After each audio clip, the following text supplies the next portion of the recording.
Okay, so I think that your project should be based on their housing development to make sure that they have a computer and ABC mouse because it helps you with your ability to do your school projects and how to like color and know your shapes, and it could help you in a time of 3 months. And the second page and the third page should be about like you should go to their school and see what the school's like what classroom, check out all the classrooms and see if they have the the ABC liner with all the ABCs. Like the kids go visit? Mm-hmm. Okay. No, the moms do too. Okay. They might get lost. Mm-hmm. But if their moms can't make it, then the dads could go, or their sisters. So do you think the school should provide software like that to these kids so that they can use the software at home or at daycare somewhere? Yeah, at daycare and in and at your house. But the third page should, they always have this piece of paper with all the ABCs all on it, and on the bottom of it, usually they have, letters and all their cursive writing, and they have all the seats in front so you could see everything that's going on. Okay, so what about all this other information that I talked to you about that they don't know? How much more can they do to close the gap? I really think they should have,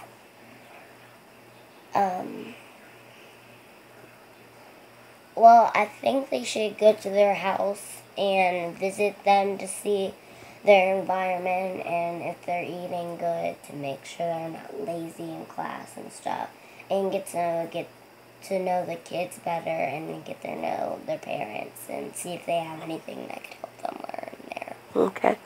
And how young do you think kids can be before they can start going to school or start visiting schools?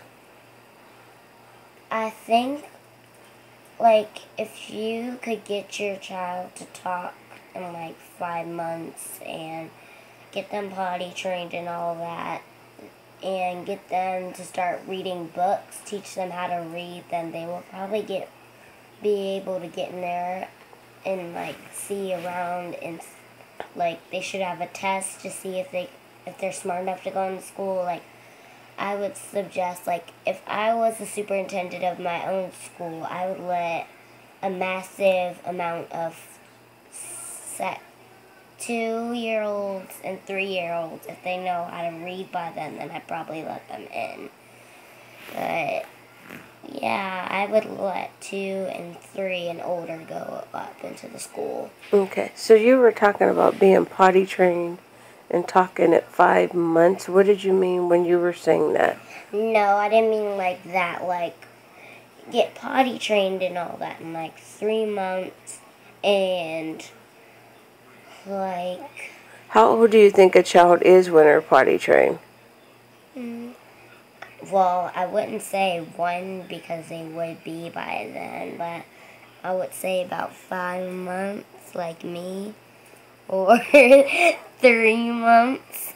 You were potty trained at 5 months, but most kids are not potty trained until they're 2 years old, some 3. Well, well, maybe other kids can try and do that, but I don't really know. But yeah, I would have a lot of books in the school to help them learn. I would have a lot of small books if they were in kindergarten, and in 1st grade in Mrs. Wadros' class, she was my 1st grade teacher. She had a bookshelf full of books, and we would have to have a limit of time. We would bring home 3 or 2 books, And if we got really good at reading, then she would let us borrow 4. And we would have to read all those books in 15 minutes.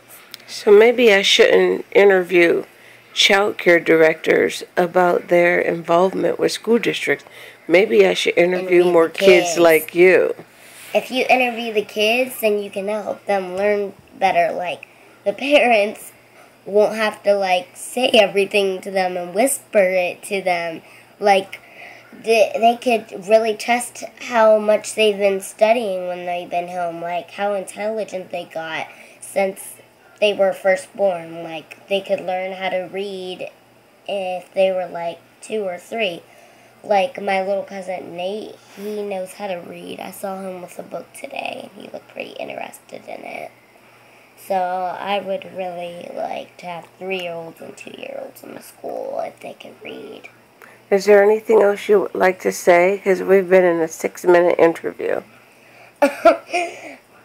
Well, I don't know. But one thing I'd really like is if they teach multiplication and division in the 2nd grade. That's all I gotta say. Alright, bye guys.